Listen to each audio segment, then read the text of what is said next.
Hello, everyone, and welcome to today's COVID-19 webinar hosted by the International Society for the Prevention of Child Abuse and Neglect. Nowhere in the world has been more impacted by COVID-19 than Italy. CISMAI, our country partner and 2021 Congress partner based in Northern Italy, has been on the front lines of the child protection response and will share what they've learned and are continuing to learn about the effects of the pandemic on Italy's child welfare system and what has been done to mitigate those effects. This webinar will feature 5 speakers affiliated with CISMAI who will give an overview of the pandemic in Italy, emerging data on the topic, measures that have been taken, the importance of respecting children's rights during a pandemic, and the cooperation and integration of policies and interventions across the country. Right now, I have everyone on mute to avoid background noise. We welcome you to please enter any questions or comments you have in the questions box throughout the presentation. The presenters will answer the questions at the end as time permits. And a reminder that a recording of this webinar will be available after on the ISPCAN website at www.ispcan.org. Now I'd like to tell you a little bit about our speakers. First, we will hear from Donata Bianchi, a sociologist, researcher, and international expert on child abuse prevention and protection and children's rights. Donata is the founder of Association Artemisia, a publisher of articles and books on child protection and child well-being.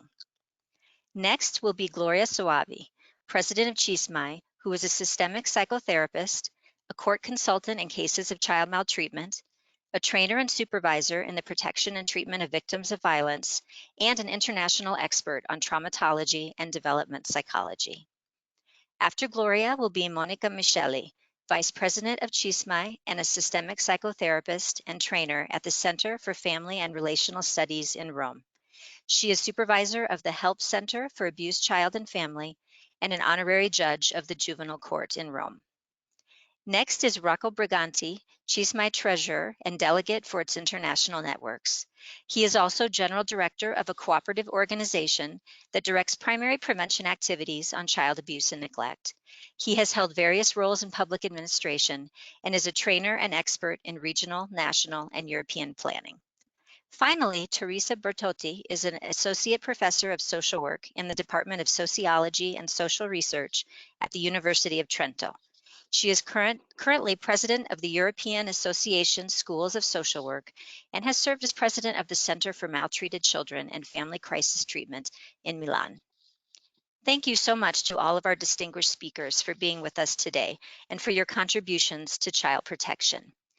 First, I will turn it over to Donata. One moment, please.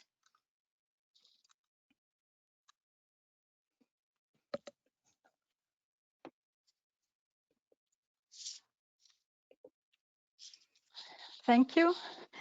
Thank you for the invitation. And first of all, I beg your pardon if you will have some background noises and sounds. They are the sounds of a daily life in a medium Italian apartment with children engaged with homeschooling and chatting and discussing with friends on Skype. So my presentation will give you a very general overview on pandemic and national action, data on pandemic in Italy, the children at risk, the first responses, and the main concern related to the impact on children. In a matter of weeks, Italy went from the discovery of the first official COVID-19 case to a government decree that essentially prohibited all movements of people within the whole territory and the closure of all non-essential business activities, almost the 75% of activities. Within a very short time period, the country has been hit by a violent tsunami. For Italy, is the biggest crisis since the Second World War. Particularly violent the situation was and is in the northern regions of the country. The number of infected people, as you know, is probably far higher than what is reported by official statistics, which are based on COVID-19 tests performed merely in the hospital. Also, the number of deaths is certainly much higher. Developing a sustainable model of intervention is crucially important. We will have complex spillover effects on the most vulnerable targets of children. And we have very important number of children that lives in situations at risk, that are living in poverty, that come from a background of disadvantages. We have an important issues related to the care of toddler children and teenagers with disabilities. And we have important issues concerning also children exposed to violence. These are the number before the effect of COVID-19. This is an humanitarian, social, and economic crisis. The social divide in Italy is increasing. At the moment, in the south of Italy, we have a good response because the spread of virus has been slowed down. But the consequences of the financial, economic, and social crisis will be certainly higher. In the normal situation, in medium, the public social expenses in the south of Italy is roughly 70 euros per person. In the north, the medium public social expenses per person is between 400 and 500 euros per person. This gap will generate in the future more difficult and a higher situation of disadvantages for families and children. We have also an increase in the use of drugs, alcohol, family conflicts, and violence. So in the long time, we will have to face problems with a bigger dimension in comparison with the same problems at the very beginning of the before the COVID-19 crisis. Critical aspect concerning also the reaction. The initial state of emergency declaration was met by skepticism by both public and some political leaders. It was not clear that in case of complex situation, there is not an easy solution. We had an initial selective approach that might have facilitated the spread of the virus. Initially, we locked down only some regions. We had partial responses to a global problem. The government acted too gradually, and the child protection system and in general, all the areas concerning children were addressed only in a fragmented way and after many weeks.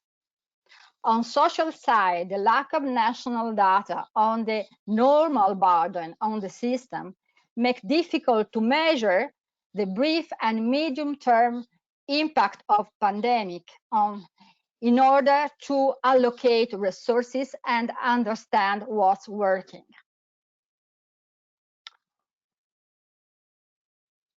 The initial response was a not response. The first response was closure of all activities and services, and all that group of children that I have listed previously were left without any support, without services. Later on, ministries, regions, and local authorities started to plan strategies and reshape the action looking for a compromise between the respect of sanitary rules and the urgency to counteract the risk of aggravating the disadvantages for more vulnerable children and families. The areas that since now are mainly addressed with action and strategies, even if they are still fragmented, are new organization of social services for supporting specific targets and urgency, action for women and children exposed to domestic violence, organization of homes schooling, and in particular, response to basic needs of family, food, individual protection devices, financial support, and also planning what to do and how for children during summer and how and when they will go back to school. Some peculiarities of the action were the strong interaction between public and voluntary associations, civil society, and independent organizations. The horizontal subsidiarity in and managing of the welfare systems works quite well in some parts of Italy. Now we are planning and discussing and confronting also our system with a slow shift towards a community-centered care approach in organization of a health system and organization of also all the other services related to taking care of people. But the organization of the response is still highly family focused. Family is asked to taking care of school for children, disabilities, and basic needs. Another big problem that we have to face in the second stage is that we have to move from a big concern for COVID-19 to take care again of all the other situations at risk. Many children and adults with problem of cancer, other very serious health problems, could not have their analyses, they are controlled, and many of them refuse to go to the hospital for controls, because we know that in Italy, hospitals were the more dangerous places. We have a lot of death among nurses and doctors, and so now the system have to face the problems of the consequence of COVID-19 also for those that remain without care. We had also some general central action. For example, an act by the Ministry of Welfare concerning the reorganization of social services. As I have just said, the system moved from no responses to a slow reorganization. The Ministry of Welfare emphasized the role of social service systems as instrumental for the prevention of the virus, and also asked for a reorganization in order to continue to operate, identifying the most suitable organizational methods. This act is quite important because it introduces for the first time a specific attention to services for children, in particular asking for a reorganization of home services, childcare, and family services. The ministry stresses clearly that the social service system must assure prevention and protection, guarantee the best application of government directive concerning the prevention of COVID-19, maintain maximum social cohesion, and prevent the worsening of conditions from having severe and irreversible effects. This act of Ministry of Welfare is quite important, but in Italy, the organization of social policies and social services is responsible of the regional government. So this is an important act in the direction of a more homogeneous response, but in a situation that is in its nature fragmented. Also, the National Association of Social Workers started to intervene in order to give criteria for organizing work in emergencies. In particular, in order to identify the most urgent cases, the most urgent situations. The professional must intervene in case of urgencies that mean concrete and imminent risk of personal safety. And this point is quite relevant because we left in situation of danger mother with children and children victim of domestic violence for days and weeks. Also, problem with housing. This is another crucial aspect when you have to stay when you have to stay home in order to prevent the virus. And so the challenges that now we're facing and that are asking for the organization of the system at the regional and national level is to ensure that the most vulnerable children are included in planning the intervention. That it's important also organize local communities to ensure that essential interventions are available, and also an important role of all the social system in the assessment of the priority. This aspect is quite relevant because we have a national task force, but the social dimension of the crisis is still under evaluated, and in particular is absolutely under evaluation of the importance of action for children. The social system will have to face a long and unexpected wave of defects with new clients, new risks, new forms of work, and new needs characterized by a strong interconnection between health, educational, and social demands, which would need a real cooperation between social, health sector, schools, something which is traditional, very difficult in Italy. Thank you.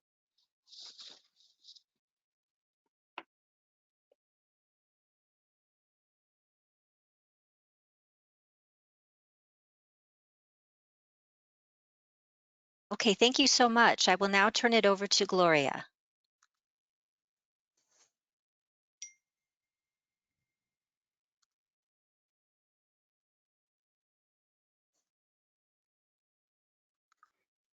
Okay. Good morning to everyone, and thank you for being here, and to IPSCAM, who has given us this great opportunity. Today, I wanted to share with you that is my activity in this pandemic period. The COVID-19 pandemic has heavily affected our country, as you know, and we have seen from data. It has turned our lives upside down and made our security vulnerable. It has caused us unprepared, and we are all trying to overcome a new and very traumatic experience. In this period, a child's right to health is our priority, but it's also essential to guarantee all the rights provided by the UN Convention, including living without violence. We cannot forget the conditions of serious distress in the life of the youngest and least defended. In fact, this pandemic has increased the risk for children, especially those more vulnerable who live in social excluded, dysfunctional or violent families, in educational and economic poverty, and are more exposed to the risk of violence, including maltreatment, gender-based violence, sexual exploitation, cyberbullying, and who in general to go unnoticed. The 21 international associations, including the IPSCAN, have highlighted this risk in an appeal toward governments, a matter about which we deeply agree. So, we cannot stop providing care and protection to girls and boys. And it is in this context that CISMAI, with its more than 100 public and private centers and services in Italy, has committed itself on various fronts. Inside CISMAI, by discussing problems and exchanging good practices, institutional level, by joining action to urge national institutions, international level, by contact, collaboration, and exchange with IPSCAN and others. After the first moments of great worry for the health of our families and communities, we asked ourselves how to help our members who continue to work in child protection, in hospitals, in communities, in protection services, in trauma centers. This includes doctors, psychologists, social workers, and educators. We also reflected on how to promote, even in this difficult situation, awareness and actions to help the most vulnerable boys and girls and their families that we follow in our work.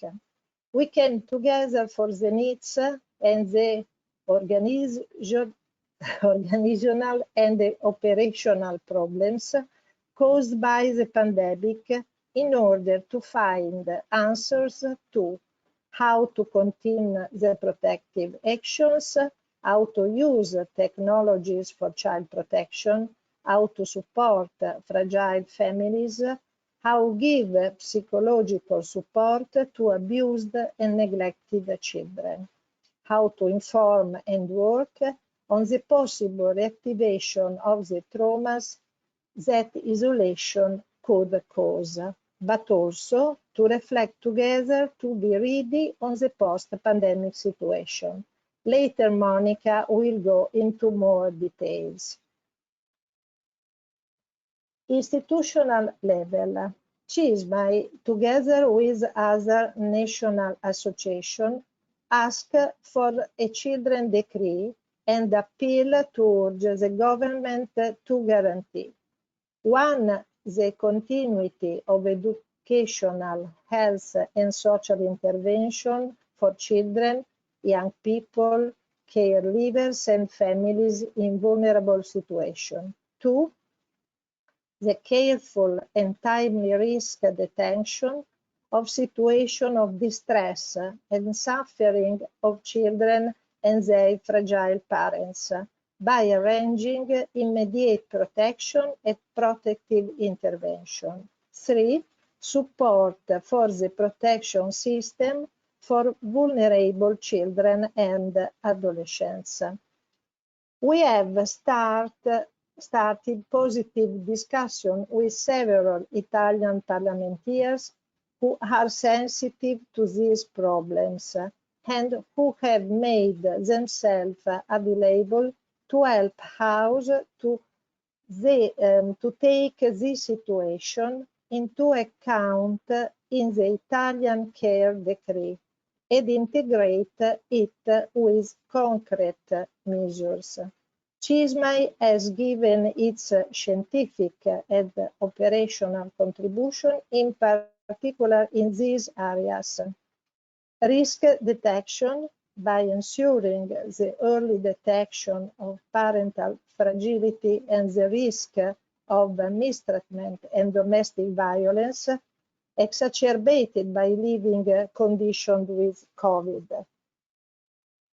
Emergency protection management, by ensuring emergency protection for the families already known to the service system, where COVID amplifies the critical issues and the mental, physical integrity of the children, and for the families unknown to the services who require the activation of the protection of children and mothers. The management of clinical intervention with children and parents to guarantee the continuity of psychological support for victims of previous traumatic experience, for children in adoptive foster families, and for children in residential care, even at a distance, with flexible formats and psychoeducation for caregivers. In general, it's necessary to support the operators and ensure the technological conditions for an adequate quality of contact, guarantee teamwork and connection with the local service network. We don't have to feel alone because we have an important network with which to collaborate and exchange experience. Together we can do it.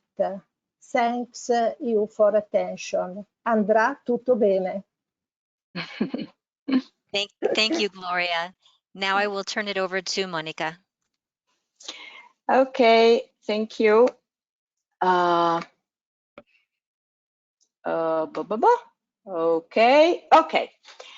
So I will start from the very beginning. And I think you have to understand that Italy was the very first Western country to deal with this virus. And I think this has had an impact because China seemed so very far away so far. So we had heard about this virus, but it seemed so far that when it actually arrived in Italy, we were shocked because we were kind of the first in our Western country to have this experience. So the first days were actually of bewilderment, and we felt a little bit shocked and under a trauma state. So the first reaction, I think we can call it freezing. We didn't actually know what to do now. But then after these few days, the first few days, we as CISMAI regained our energies.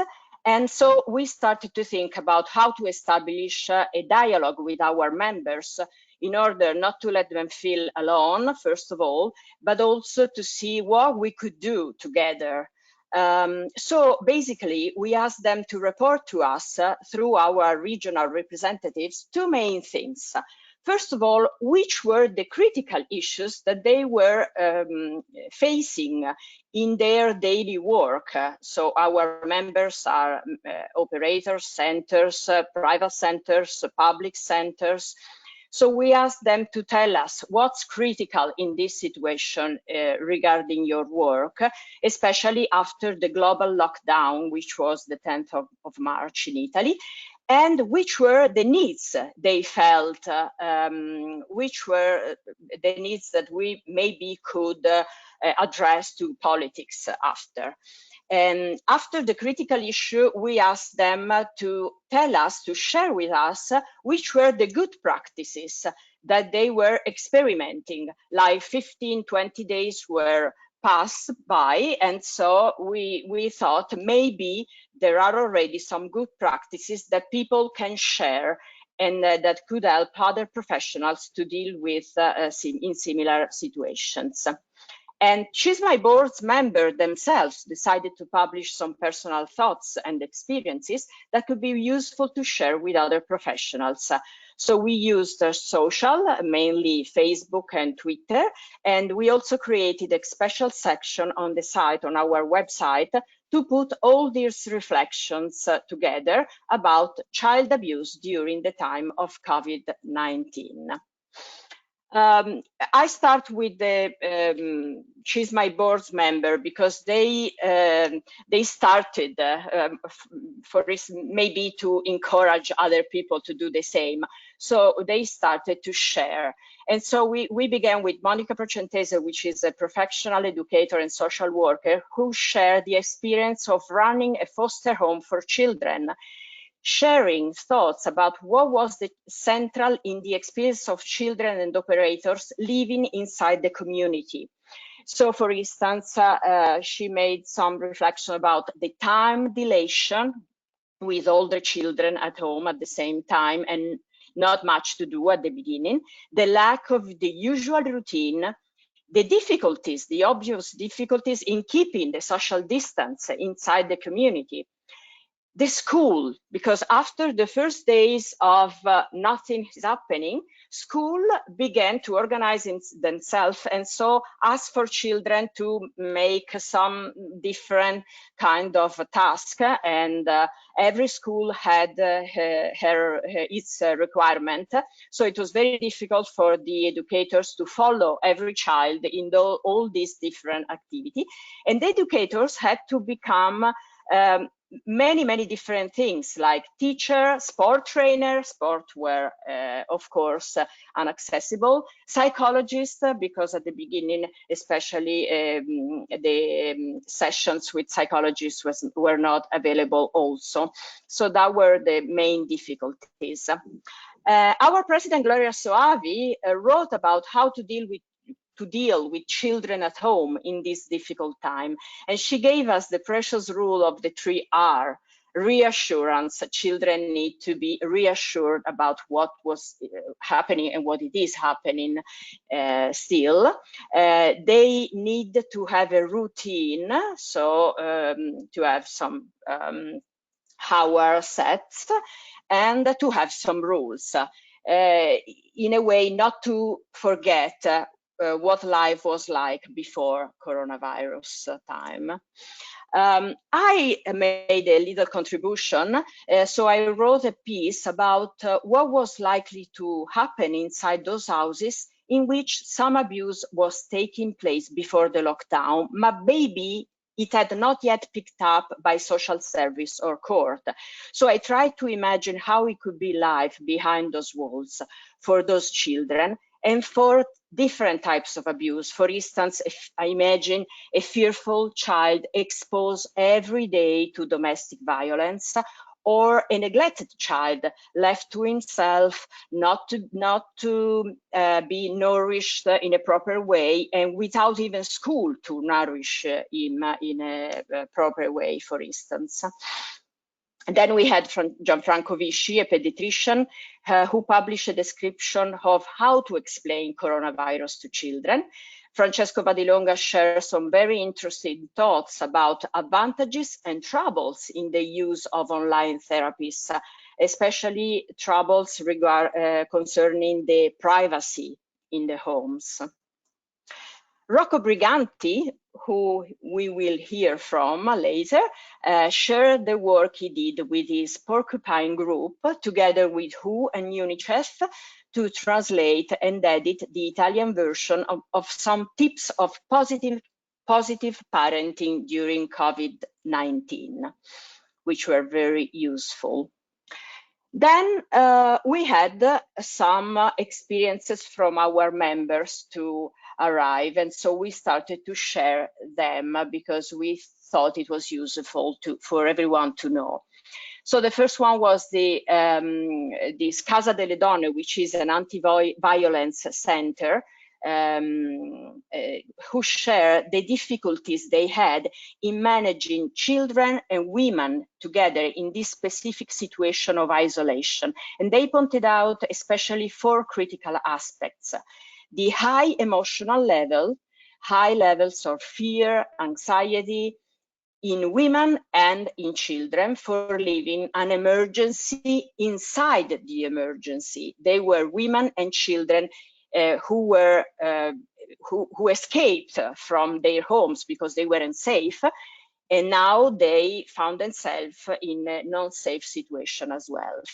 The feeling of isolation, having to deal with children's feelings, education, having to explain the situation, and dealing with different ways for children to meet their fathers.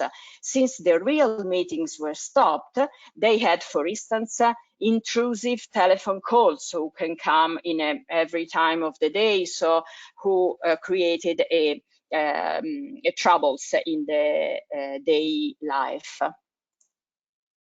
Then we had Progetto Giada, who is a service of hospital psychology. They created materials for pediatricians because they work inside the hospital, so they work with the physicians, which is very important because they created material for them, for teachers and parents to deal with the reality of the emergency. They also offered therapy online supervision, and especially they offered online support for physicians engaged in the battle against the virus, because not only they were engaged as physicians, but of course emotionally they were engaged, and there was the need of taking care of this part also, this psychological, emotionally part. The CTA Center, which is a center in Milan, offered online self-help groups for social workers, which was also very important in terms of sharing the same experience, and a free telephone line for parents and families. I close with this special little projects, very nice, of a collective storytelling workshop involving 9 different foster homes for children. So children and adolescents give life to a story. Each one starts a plot knowing that it will be continued by others, and at the end, all the story will form a book and maybe will become a theatrical performance. So very alive, the creativity is still alive in this time. Last, at international level, we received and shared from Kostova and Griffin of Child Trauma Training Center, Massachusetts, recommendations for operators and parents on how to ensure the well-being of traumatized children during COVID-19 crisis.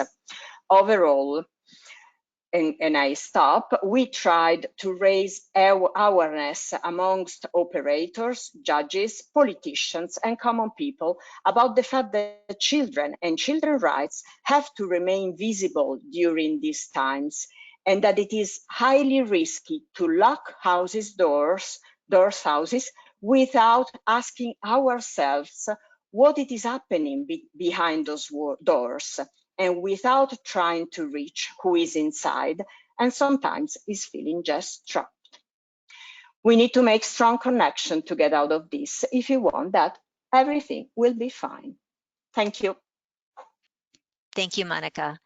Now I will turn it over to Rocco.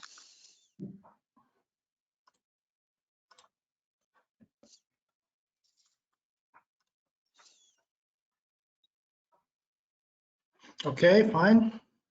Can Yes. I start, Heather? Yes. Okay. Thank you for this great opportunity. I'm so glad to be here today with all of you and with so many people. My contribution would like to be as practical as possible with a direct testifying from north of Italy. I would like to leave you a brief menu with memos, warning points, and some suggestion. I hope to be able to do this even if we had a little time to prepare a good presentation. So be patient, please. I'd like to start with this masterpiece of Escher that, in my opinion, perfectly represent these days. We are so deeply involved into this incredible situation that nowadays we lost coordinates when we lost orientation. no west and east, no day and night, lightness and darkness. And as Monica said, we have been in this situation as first outside China. And let me say this, we hadn't got any clue to be prepared or to answer in a better way. Then our experience should have been helpful for other countries, but unfortunately it has not been. Well, we have been swinging since day one between hope and fear, between this is nothing more than a flu and apocalyptic scenario, between singing and praying, and our children too, jumping and yelling because of school's closure and crying because they cannot see their friends in the afternoon. In the best situation, I'm talking about the ordinary situation. Gloria, Monica, and Donata have already focused the other specificities. I'm going to listen and underline through our perspective point to keep attention on. My area in Lombardy region at the border of Bergamo province, the Italian Wuhan, is one of the most hit by COVID-19. We passed quickly from hoping to remembering the first death in a few hours. Official numbers describe an awful situation, and we are overwhelmed by numbers every day at 6 p.m. with the daily press conference of civil protection, a sort of daily ritual. Overwhelmed by data with so many different versions that I need to stop myself speaking about this because I need to avoid bad comments or bad words about. We know instead for sure that official numbers in my area, and not only in my area, are underestimated, strongly underestimated. Mortality rate in March is between 400 and 600% of 2019 rate. The official deaths in Bergamo are 2,500, but double, almost 5,000 deaths if we sum all lung diseases with COVID-19 numbers. The contagious is estimated on around 300,000 people. These numbers has been expressed by the municipality of Bergamo directly by the mayor that estimates 26% of the population involved.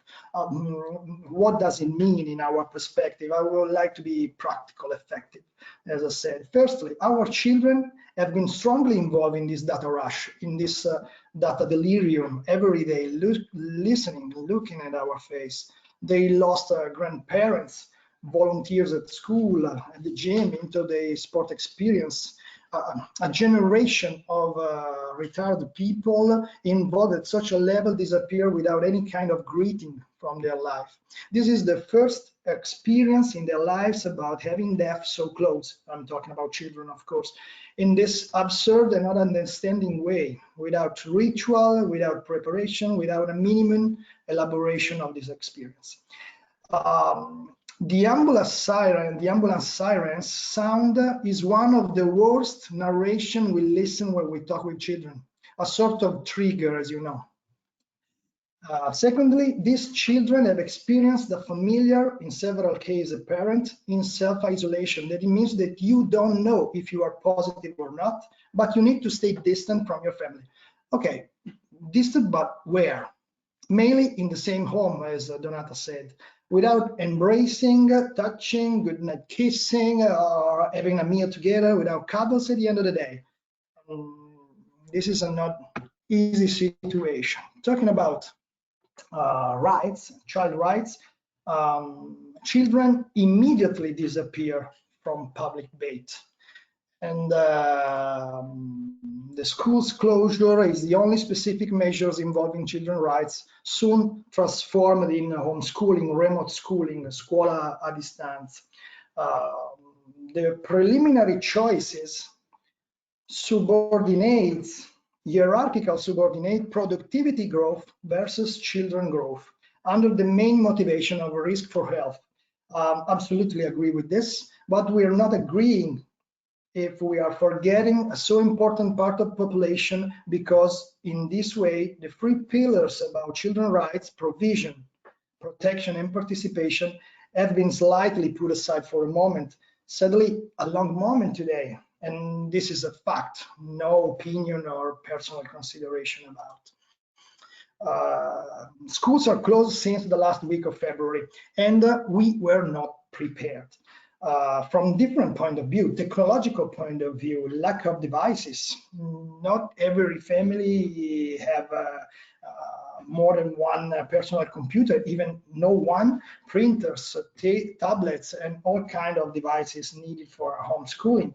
Stationery and supplies. This sounds stupid, but since Easter, we could not purchase this stuff. In these days, supermarkets and shops have been allowed in my area to sell stationery. From an infrastructural point of view, I mean single access to internet and infrastructural ability to support the overload of connection. And last but not least, didactical and educational point of view. Teachers are not able to use online platform without a training. Schools are not equipped. Teachers themselves not equipped at home and without specific lesson to be followed online. A very challenging situation without a specific training. And in this way, this strategy is not working. If we stay into the same framework, the framework of child rights, and going deep with specificities, this kind of school, not planned, generates inequality. Disabilities, there's no inclusion, special educational needs are not considered. The rights guarantee is something not respectable because a fragile and vulnerable situation, avoiding considering war situation already presented by my colleague, are not guaranteed. Equal opportunities in this way are impossible. An example, only at the second weeks of April, Educational Minister made disabilities support mandatory for school, remote support. My first child has Down syndrome, and our first connection, and this is a good school with good teachers, the first call at the first contact happened on 9th of April, 45 days after school lockdown. This fact generates an enormous gap between special needs and normal students, but generates big differences in migrants' family, fragile situation, specific cultural, socioeconomical situation, a very strong, unequal framework. About right to healthcare and right to be protected, as my colleague said, homes are not always a safe place for children, and the rate of child maltreatment and the rate of gender violence are increasing day by day. At the same time, as I described, positive parents not at life risk have been isolated at home, and we want to stay focused on this traumatic impact because we need to restart and think about the phase 2, not ignoring, without neglecting or forgetting this main children condition and all psychological consequences. About the right to play and the right to freedom of movement, this is a sort of paradox. Children lost all their routine and their habits changed in less than 24 hours. Habit and routine, how many hours you spend at home normally? We are not used to stay all together, and this is not easy to admit, even from a psychological point of view. How long? We reached almost 2 months of reclusion, and we need to pay attention at captivity. In my opinion, this will be one of the most challenging topics in restarting phase, especially at school. I want to share with you my concern about these issues, this issue, because captivity is and has been the main children condition for a so long period. Besides, we talk about a situation where parents are, I named this overparenting. Parents are everywhere. They become horizontal, losing their role of a symmetric reference. This has happened long ago. It's not an effect of COVID-19, but it increased its proportion and impact. They improperly participate at school activities, the relationship, softening this captivity condition for themselves, but invading children's space, adolescent and teenager space. Playing at home is not always possible because of density population of these areas. We are in the we have more inhabitants of all other areas in Italy. Flats and condos are often small and functional with no public, green or share areas. And in this moment, we cannot use it. Playing at home means that you need to constrict your body. Children, kids, adolescents need to express themselves dynamically, and they need to use their bodies. This situation, the weather doesn't help, the season neither, and close them into a new dimension of relationship and introspection and reflection about themselves. Which are the consequences of this captivity situation? These issues impact on the right to be protected, because we need to leave them free to express and move, but move where? Free to move on the web. The time spent on the internet is maybe the most important indicator of exploitation and measure of risk exposition of children. And an overdose of social network suddenly legitimate through schools activities, pushing children into all web pros and cons without a correct equipment, without the important role of prevention school-based program at all ages. Addiction is so easy, bad habits are easy to learn, good behavior are easy forgettable. Furthermore, if one of these sides is so fascinating and now the only side, being confident doesn't mean being competent with technology. These are the most stimulated generation, thousands of continued feedbacks and notification and overdosing, a sort of swim in the internet public pool. About family, as Monica said, we proudly collaborated to the Italian translation of this beautiful work. ISPCAN hosted a great webinar a few days ago with Jamie Lackman, and I think this is a very good way to share at international level a strong collaboration with useful tips for families. We spread these tips and asked the families and institutions to use it in their institutional communication and sensibilization actions. We stay into this framework and we support families through this approach: practical tips, rules, examples, definition of time and space as something essential steps, and supporting them managing stress, anger, increasing concerns about health, job, money, relation, parenting. We talk about positive parenting, social, emotional learning, about parent role, but even about themselves as person.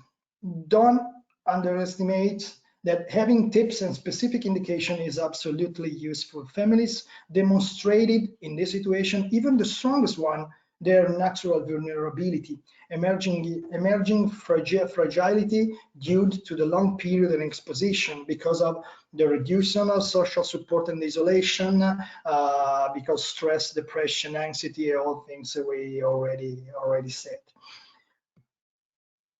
Besides this, many parents are smart working, and as simple to understand, smart working conflicts more than expected and more than described with homeschooling. And this slide, I think, described without any kind of other words I need to spend for this. At the same time, our welfare is based on grandparenting. And in this situation, the phase 2 work restart, it's practically impossible without grandparents or childcare service now closed. Social services and all educational activities are the key for social cohesion. In this moment, all services are closed except for a few ones.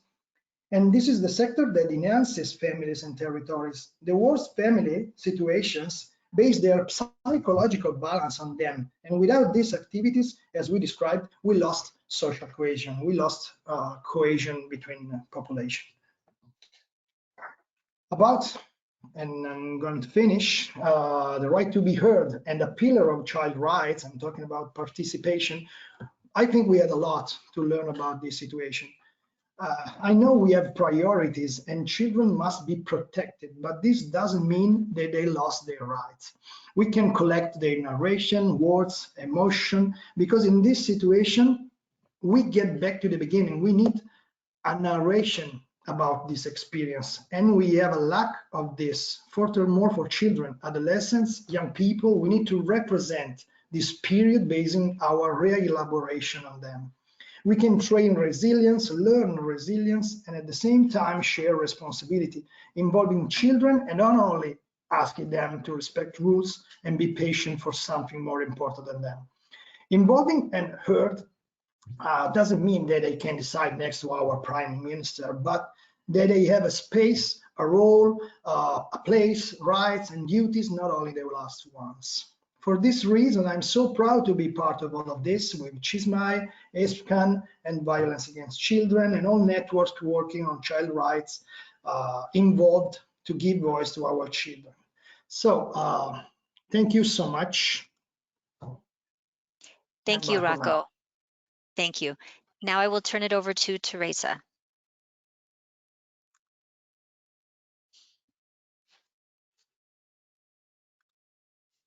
Can you hear me? Yes. Yes, thank you. I want to share my screen. Okay, so good morning or good afternoon, depends on which part of the world you are. And I will try to provide some reflection regarding cooperation and integration of policy. Just quickly, as already was said, my current activity as the point from which I speak is my activity as a professor of social work at the University of Trento, but I was living and working in Milan, and I have a longer professional history in the field of child protection.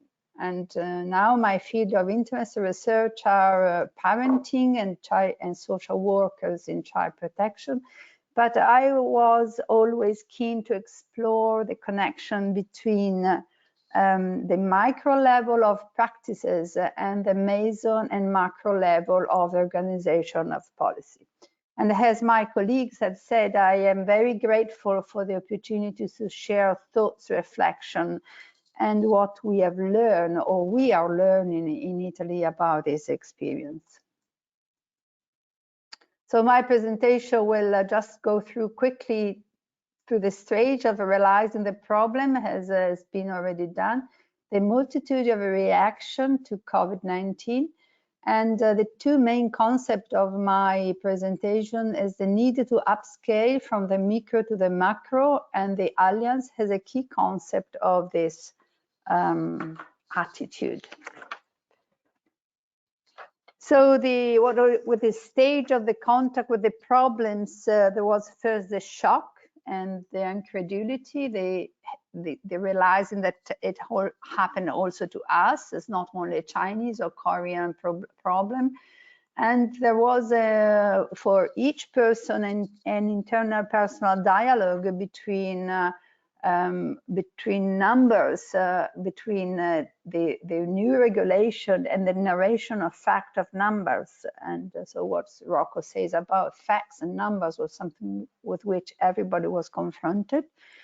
And we started to realize and getting acquainted with the problem. And here is the main issues, which are the problem we are starting to deal with, because each person from its point of view has a personal way to see problems. And but for sure there was a progression from incredulity to as true, and it is happening.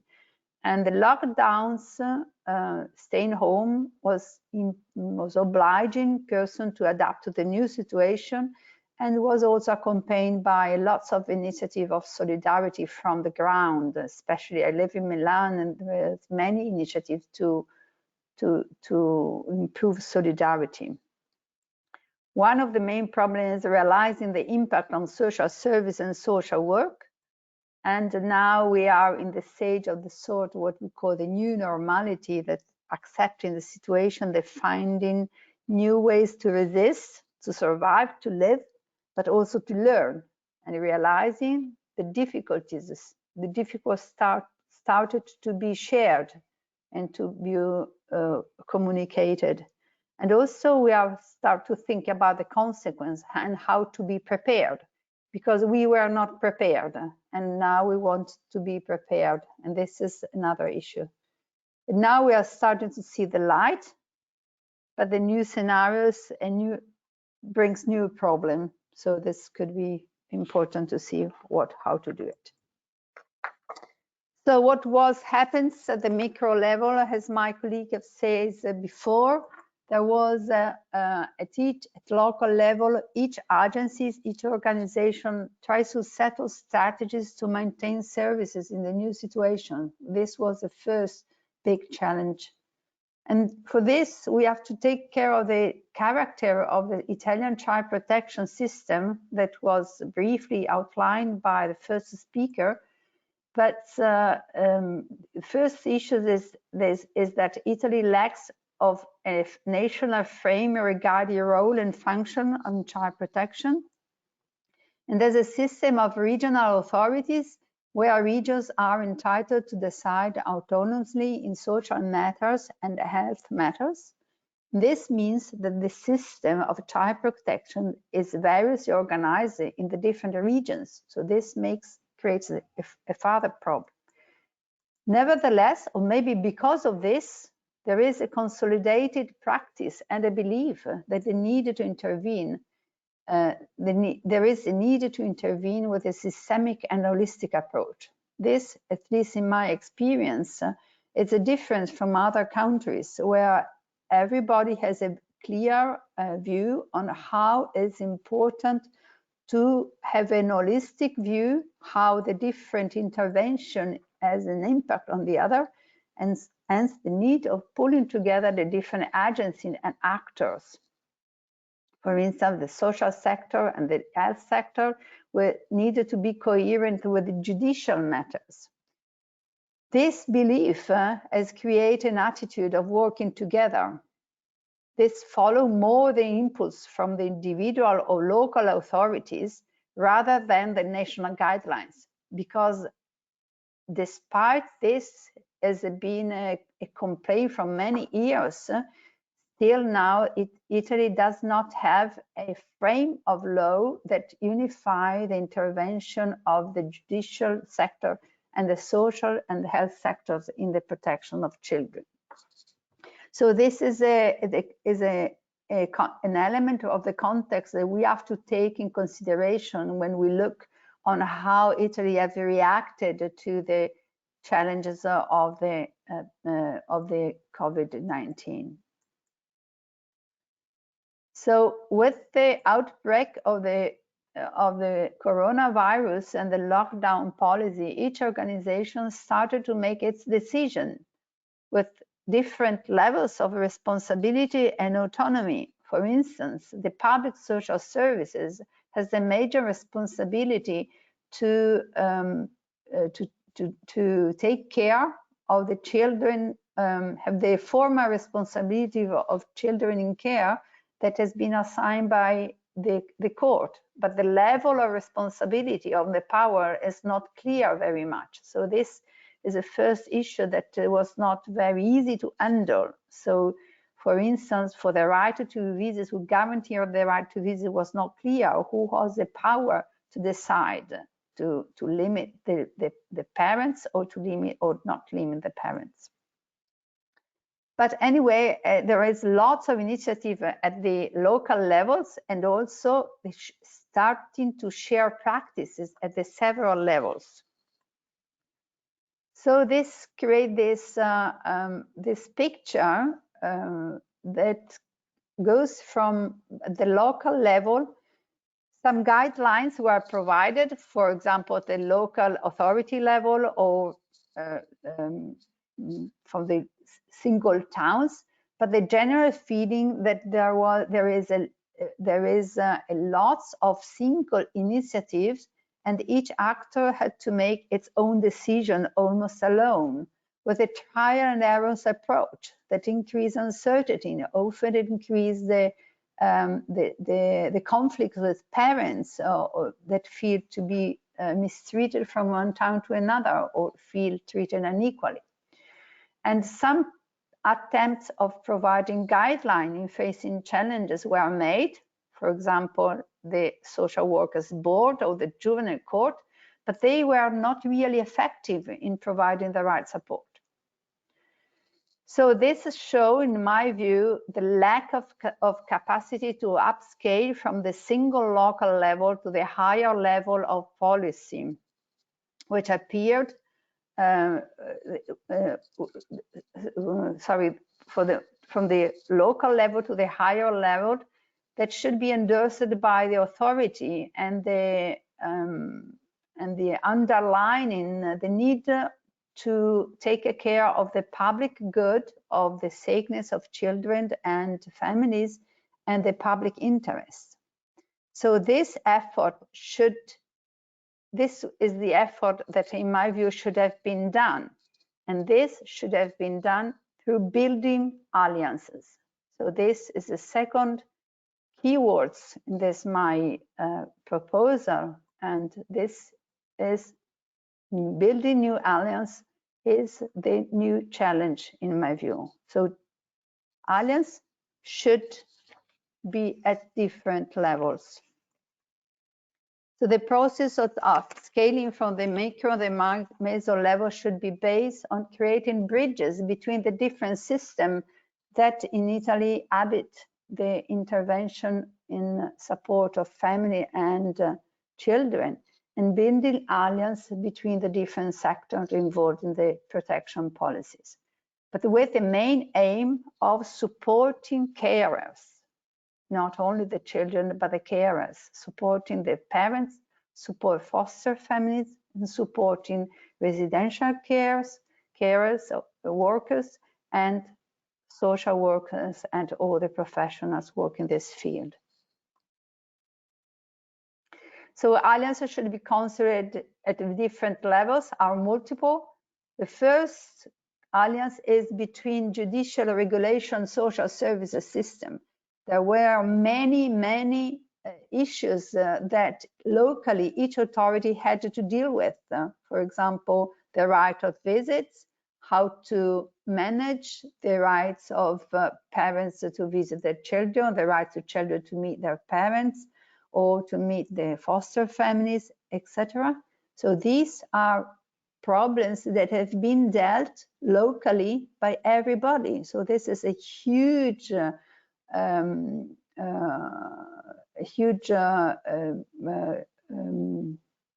loss of resources and energy. So this means that should have been a more higher level where the main problem created by the lockdown should have been dealt between the court, the judicial regulation, and the social services. The other issue is to build a more strong alliance between social and health services. In Italy, social services has a major responsibility. The towns have the major responsibility for the protection of children, and the health system has the responsibility to provide psychological and medical support, both to children, but also to the parents. So this is very important because the parents are also the parents need to be supported, because they are experiencing lots of difficulties, not only in facing the psychological stress, not only in facing the difficult and sufferings of not meeting their children, but also from the increase of the increase of unemployment and many concern of this situation. So if we wanted to help the children, we needed to support also the parents. And often these parents have a mental health problem, or alcohol problem, or drug problem. So this means that we needed to have a common understanding on how to join the different services in supporting both children and families. And this should be done involving the association of parents, families, caregivers, and service users, because at least in Italy we have many associations and often these associations are behaving in a sort of adversarial mode. They're against the system, and if we adopt this view, it would be much better to include the association in a high-level table to decide, to define together what are the best policies to implement intervention for supporting children and families in the interest of children. And the other level of alliance that is already quite lots in place in Italy is the alliance between the public and the third sector organizations that is very common in Italy.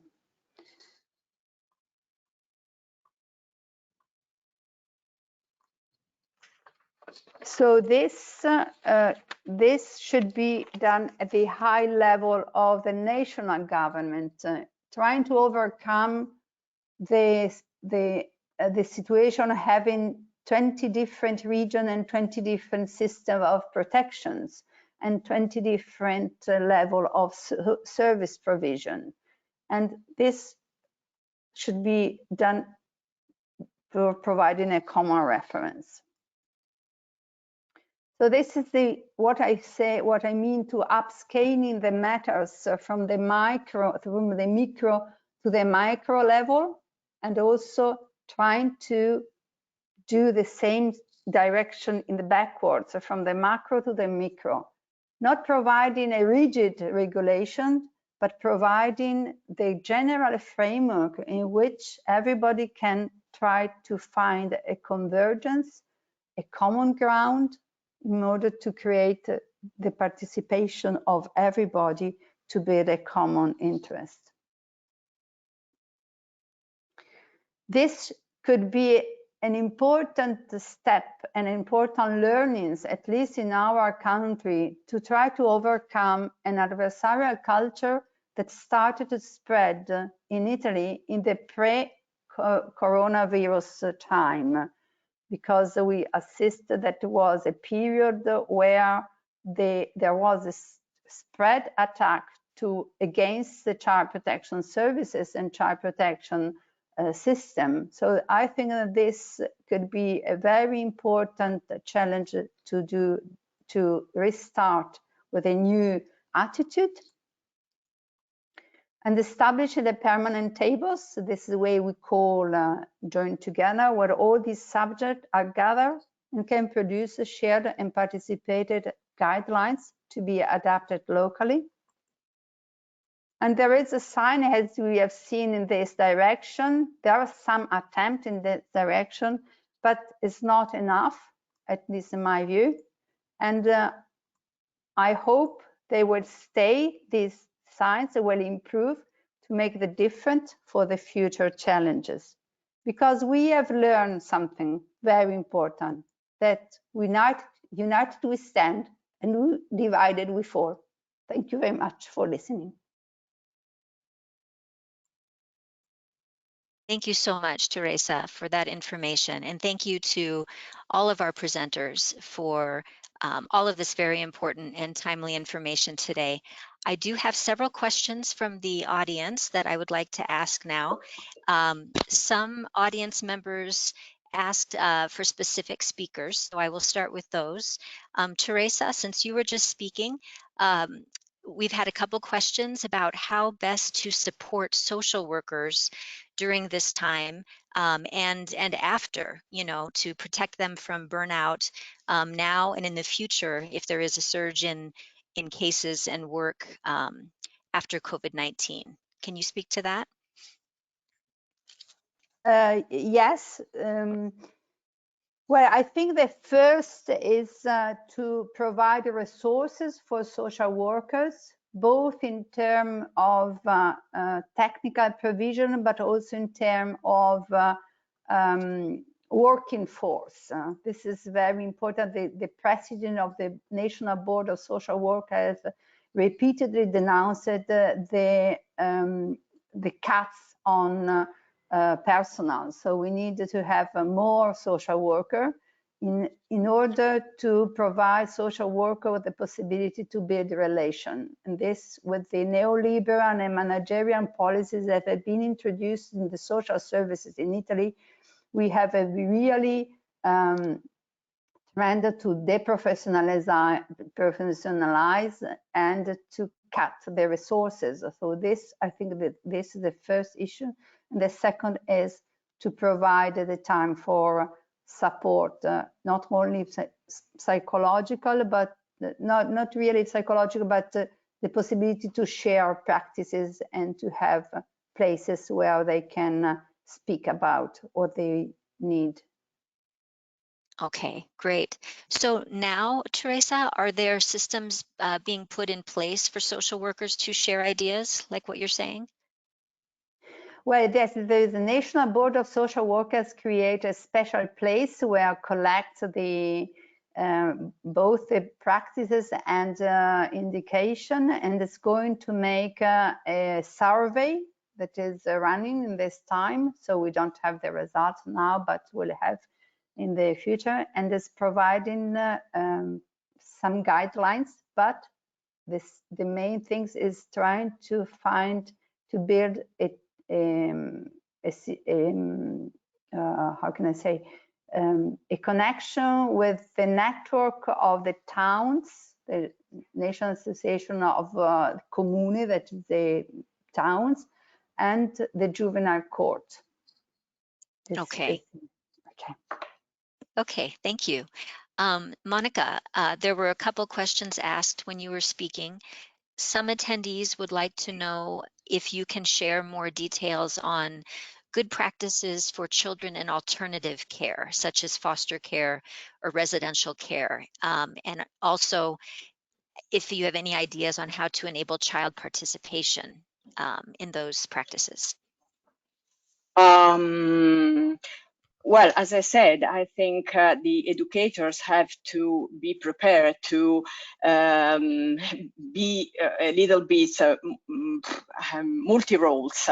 So they can organize sessions of sports, for instance, and have to have the children to have a little bit of training in sport. They can organize, of course, playing, and they also have to be prepared to receive some more sharing, so to have some time of individual relation with the child, to support them even when the psychologists cannot, because you know the psychology sessions we are now doing all of them in online in video, but for children is much more difficult. So we do that with adults, with some adolescents too, but it's not so easy because there is no privacy. So educators have to be prepared to receive more emotional status and everything. I don't know if you want some practical things. I'm not really prepared because I collected these, but I don't work actually in a foster home, so I can't tell you really practical things. I think in our site you can find something about it. So I don't know if I answered the question. Okay, thank you. Okay. And perhaps Monica or someone else, there were some questions about using technology in delivering social services, and maybe more advice about that, or maybe some challenges or successes that you have seen. Technology and social services? Yes. You said, okay, maybe Teresa can answer to that.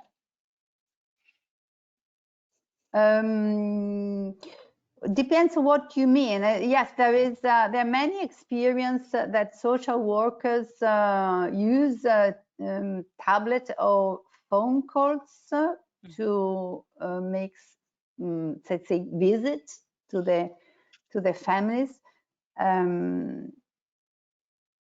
But if I don't, what is the right question? Real question? Would you want to know what kind of what? Yes. I think there were some questions about how to use technology effectively, you know, but maybe just some of the challenges May or I maybe try? the successes. Yes. Okay. For example, I give you some example concerning we call protected visit, when a parent can meet the child only under the supervision of a professional. And for example, well, we services are organizing this kind of visit between child and parent through Skype. In some places, the parent that is under assessment go to the services, respecting obviously all the rules concerning the distance, and see and have the dialogue and meet the child who is actually in residential care or with foster families or with the other parent at home. And so in this way, we were able to maintain in some part of Italy, especially in metropolitan areas, these requests from the juvenile court.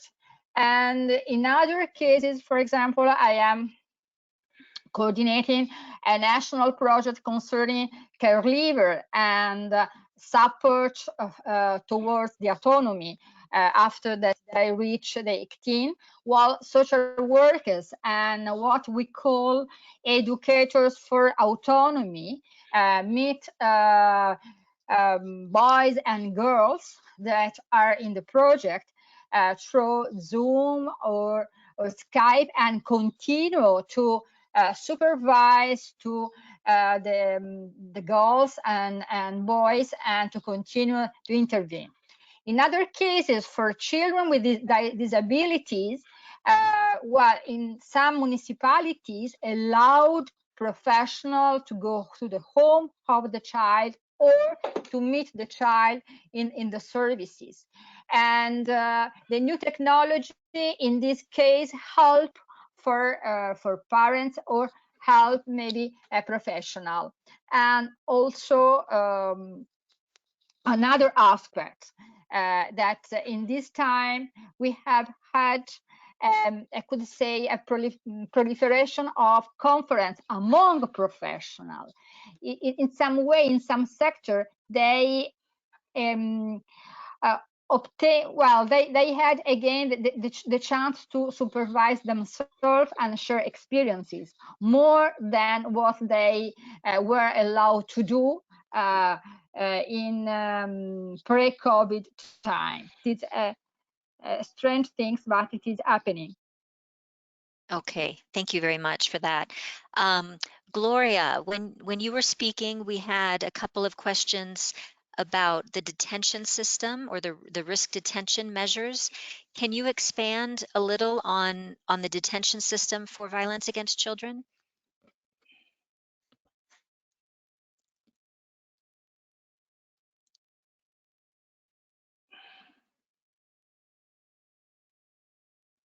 Gloria,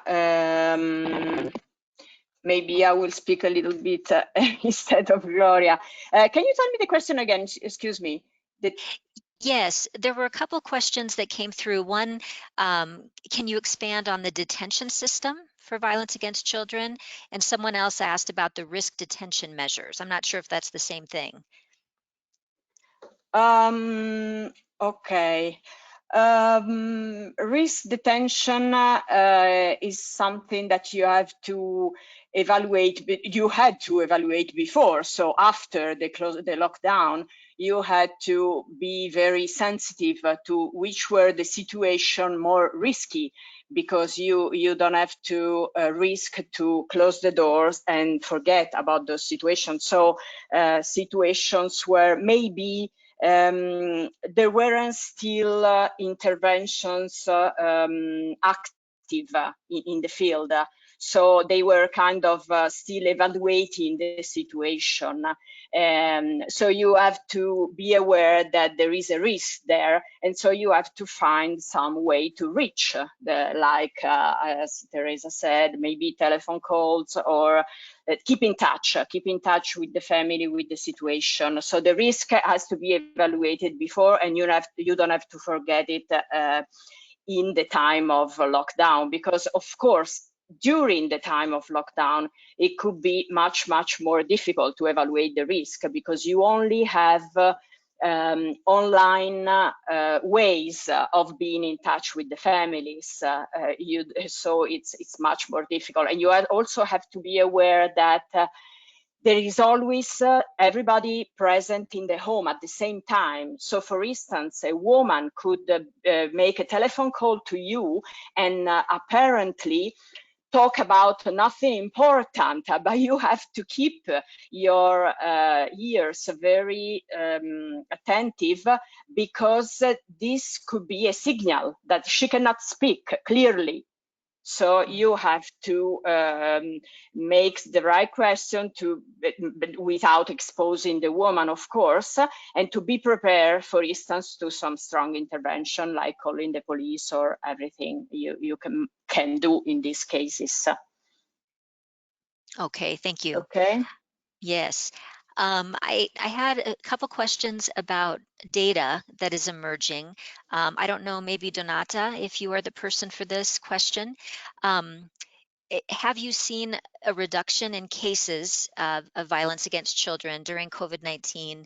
And do you expect a surge as you go into the next phase? And also, are there types of data that you recommend other countries be collecting at this time? And just a reminder to the speakers, if you push the green microphone button, you will unmute yourself. Yes. Concerning, well, the increase in the situation at risk is what the specialized center are recording concerning the telephone call that they are collecting. And so we have all the national network or anti-violence centers working in on the situation of domestic violence. After 2 weeks in which the average number of calls per day was 1 or 2 instead of the normal average number, which is 15 or even 25 calls per day. Well, we have this incredible decrease in the first 2 weeks, and then later on, after also an important national campaign supported by the Association of Women Against Violence, well, we had a new increase in numbers.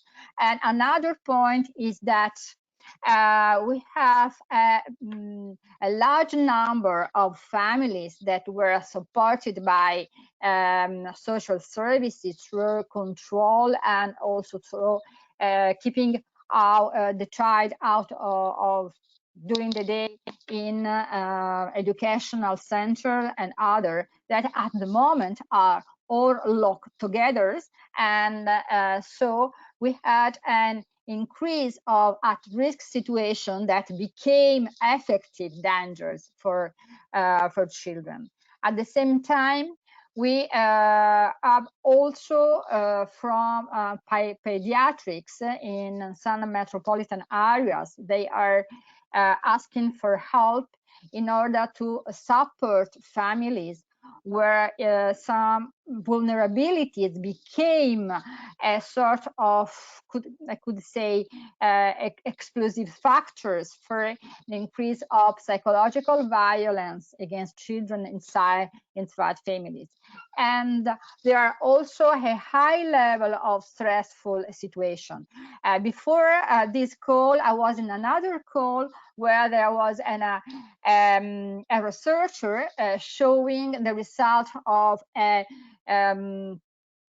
survey that was responded by almost thousands parents all over Italy.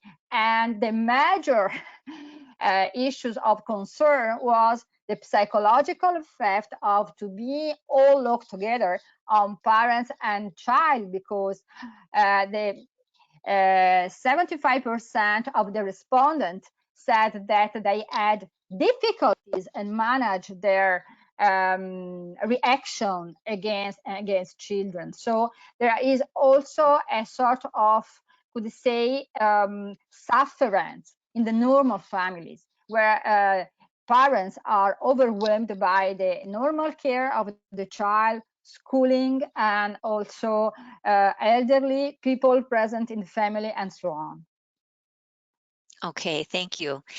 So that's a good segue. Rocco, maybe you would like to take this one. So thinking ahead, what do you think about any changes that have occurred or new things that have been put in place, maybe with parenting or elsewhere that were positive and you think can continue in the future in a positive way? Okay, I think that we need to invest and to focus on supporting positive parenting, because this creates a positive situation, positive condition, resilient framework to grow children, so we can facilitate space and thinking space about children's rights in order to be able to restart. But I need, I want, I wonder to restart from the direct emotions and narration of children. I think we need to collect them and start from this, because there is no specific attention to children's rights in this emergency situation. And of course, we need to stay focused on other issues, but organizations like ours need to be the speaking voice of children, starting from them and not interpreting them. Okay. Thank you so much. Great ideas. Thank you to all of you, Gloria, Donata, Monica, Rocco, and Teresa, for sharing this information with us today. And thank you to the audience for your questions and for joining us. I would like to invite all of you to visit ISPCAN's COVID-19 resources page for a variety of resources for different disciplines, as well as for parents and children. The page looks like this. You can see it on the screen. At the top, at the bottom of the page, you'll also find a forum where you can continue this conversation by posting comments or questions, or resources or strategies that you would like to share. And a reminder that a recording of this webinar and a PDF version of the slides will be available within 24 hours on the website at ispcan.org. We would like to encourage you to become a member of ISPCAN if you're not already, so we can continue having webinars like these in the future. If you're interested in presenting or have ideas for topics, please contact us at resources@ispcan.org. Thank you again to everyone for joining us today. We hope you stay safe and healthy, stay strong, and have a wonderful day or night, depending on where you are. Thank you, speakers. Thank you so much. Bye. Thank you very much. Thank you very much. Thank you very much. Can I ask you to give us the link of the recording so that we can link it to our site, please? Certainly, yes. And we will be sharing that with all attendees as well. Thank you, everyone. Okay. Thank you. Bye-bye. Bye-bye. Thank you. Bye. Bye. Bye. Bye. Bye.